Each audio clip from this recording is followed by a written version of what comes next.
There we go. Beautiful. Finally. Oh no!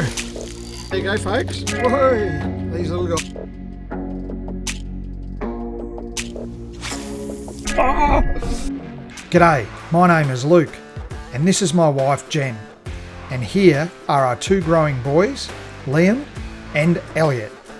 We've been fishing, boating, and exploring the pristine waters surrounding Fraser Island and Hervey Bay for well over a decade now. And we want to share with you everything we have learnt along the way. So hit that subscribe button, sit back and enjoy the adventure. Morning everybody, Luke here. Thanks again for watching another one of our YouTube videos. I'm back doing stalking the flats fishing today. It's something I absolutely love to do, fishing the sand and mud flats along the inside, the western side of Fraser Island. There's loads of these areas all up and down the island. I've pushed down a little bit south of Kingfisher Bay Resort. Ungower's up behind that fog there. And I'm going to just target all along these mangrove edges and everything today, looking for creek entrances, drain entrances, and targeting those specific areas. Conditions-wise, very foggy. All right, the wind's meant to stay fairly decent today. We got a southerly wind, which is going to turn into a southeasterly this afternoon. At least that's what Olivier says is going to happen on the forecast. Southeasterly, easterly winds are ideal for us here in Hervey Bay because the island protects us so much. They're perfect conditions for getting into the Great Sandy Strait and even into Platypus Bay. I know Stewie last night sent me a message and said he's heading up into Platypus Bay today, chasing nannies and things like that. So we'll see how he goes as well. We'll send him a message a bit later today. All right, I'm on the hunt for flathead, brim, grunter, threadfin, anything like that. I don't think I've got enough water behind me to get right up into the creeks to find any deep holes, but I'll give it a bit of a go and see what happens. High tide was about half an hour ago, so the water's starting to come off of the flats very slowly, and it's going to move into the Great Sandy Strait and flush out into Platypus Bay. So I'm going to be targeting the corners of creek mouths, corners of drains and things for any predators that are basically sitting there waiting for stuff as it flushes out of those areas. I'm going to be using a range of different lures. I've got a soft placky, I've got a hard body, I've got a vibe, I've even got bait up the back in case I do find a deep hole. I've got a range of different lures we're going to use today and we'll just see how we go. So let's get into it. There's the drain that leads up to this creek is right in front of me, so I can see it with my polarized sunnies, and I'm just following it up. It's like a little road, and the idea is exactly that. It's a little road. It's what the fish use to get in and out. Provides them a bit of cover and protection, and it also provides predatory species a bit of ground to ambush bait and things. And I'm just starting a little bit further out because I'm not quite sure whether they'll be sitting out near the mouth here or whether they'll be further up. Well, they might not be here at all. I have been finding the bite a little tough of late. Whether it's the moon phase or the fact that it's been freezing cold. This is where that the electric is so handy because you can just sneak along.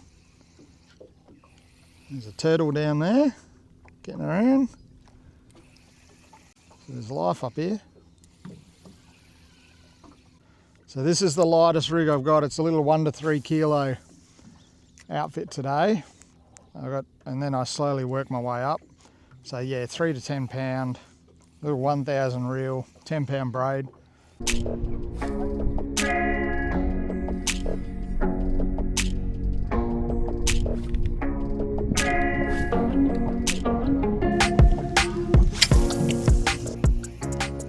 All right, so I've just seen some fish up on this next corner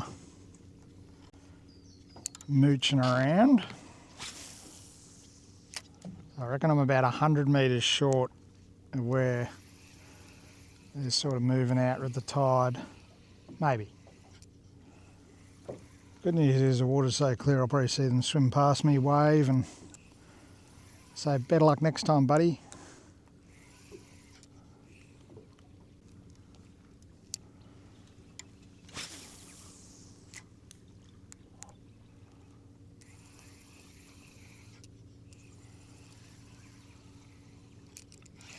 Yep. Very little. If he's still on. Yeah, he's still on.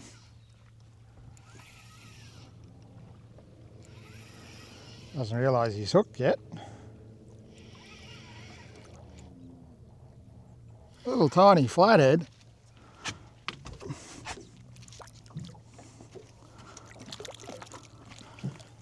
He's absolutely engulfed that lure though. So there you go, folks. Whoa! These little guys are dangerous, especially for kids. They will kick and flick and cause trouble. He's only a little fella, not legal, but yeah, we've had to push right up. So I'm going to just keep peppering this area, get him back in the water. He's away. And now I'll start mixing the lures up. I'll just throw this same lure a couple of times, see if I can get another one, and then we'll mix it up a bit. Really do want to throw a lure up close to that. So you probably get the idea. It was a day of 1,000 casts and the bite was pretty tough until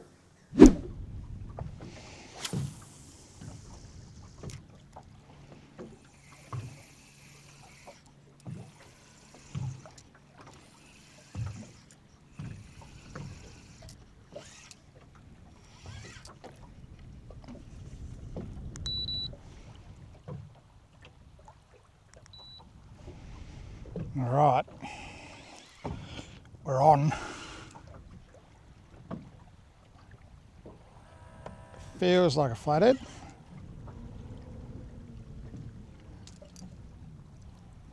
I'm in very shallow water.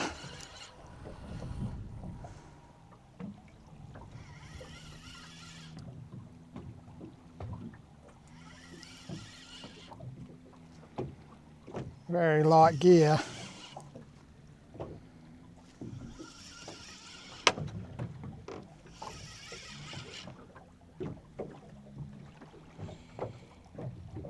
Yep, that's a decent little girl.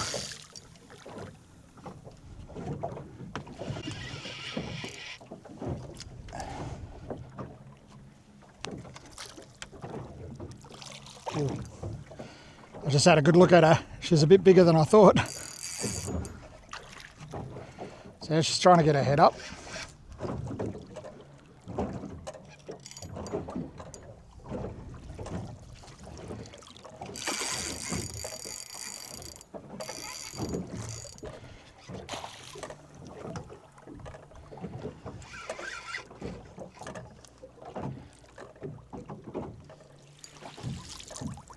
Girl tried to use the net against me. There we go. Beautiful. Finally. Oh no!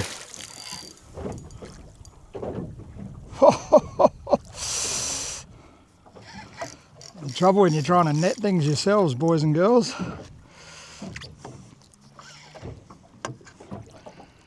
In the boat quickly this time. Oh!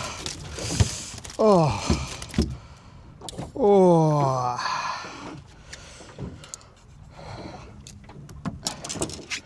I wish I could have shown you what was happening boat side there, folks. Hopefully this camera shows it. We had the fish in the net and then the fish came out of the net. Oh. All right. So there we go, folks. Beautiful fish. Absolutely gorgeous. 62 and a half. Oh, 62. Nice and fat too. Big fat girl. Yeah.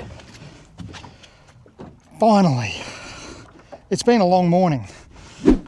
So there you go, folks. She comes in at about 62 centimetres, which is perfect eating size. I'm actually going to take this one home for a feed. It has been hard going. Earlier on we got that smaller fish right up in the creek, and now we've come right out the front. I've been fishing a few other creeks as well, waiting for the tide to get lower and lower, and it is about 11:30, so that 2 hours before low, 2 hours after low is prime bite time, and that's where we found this girl. So I'm going to get her on ice, look after her so that she feeds the family tonight, and see if we can get another one.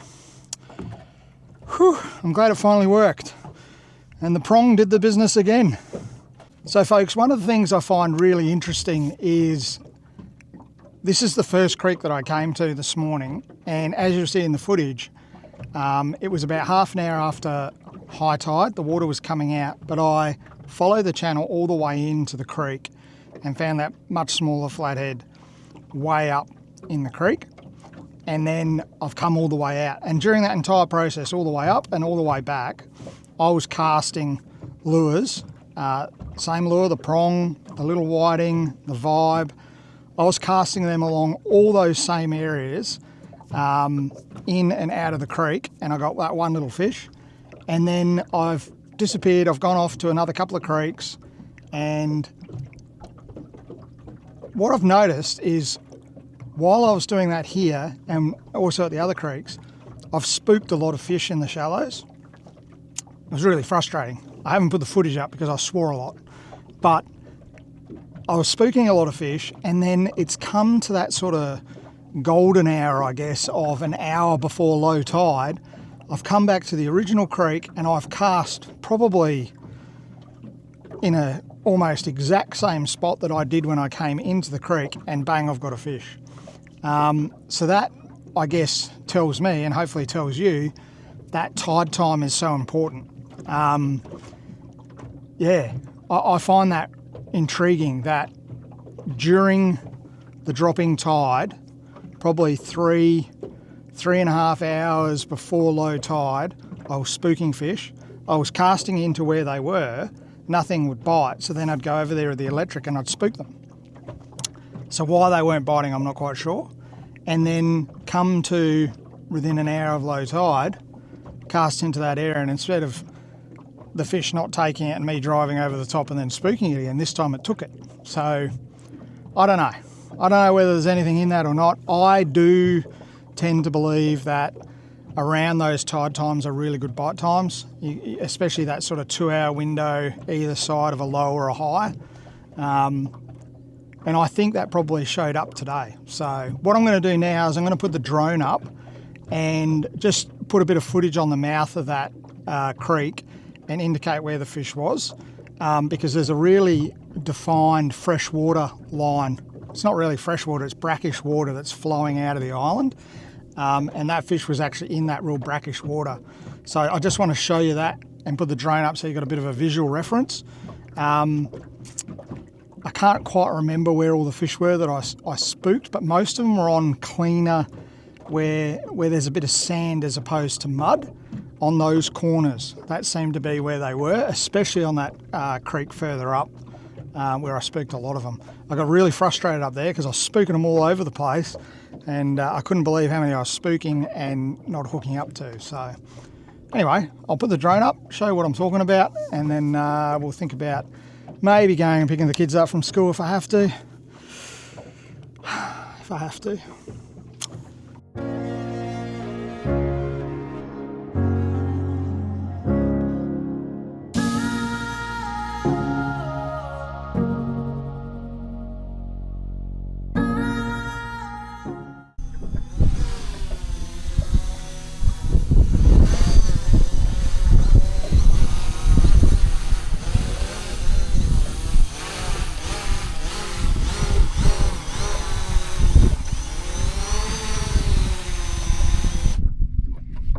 Flying a drone over water always makes me nervous. These DJI drones, this is the old, very old Mavic Pro. Tell you what, they do the job. Pack away nice and small. The closest I've come to losing, I haven't got this mic on, sorry.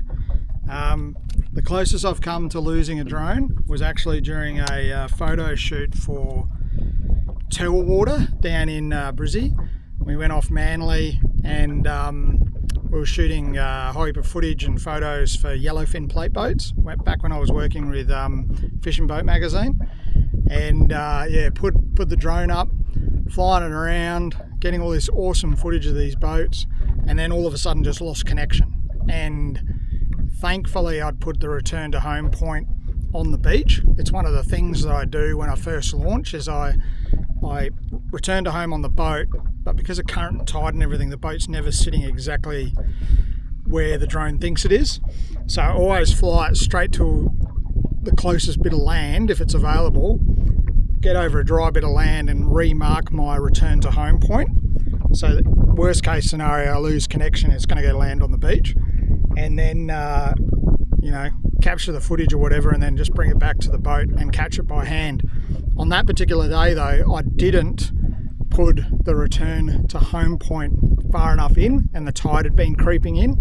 So it was quite funny. We had a boat full of people.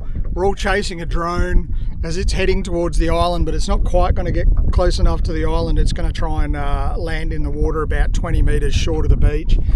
I'm hanging off the front of the boat trying to catch the damn thing as it's coming down. It was, yeah. But it survived, so it's got a crack in it. Got lots of salt damage, but does the job.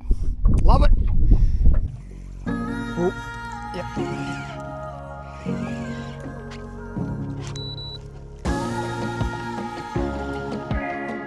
Hey, little fella. Oh, he's let go.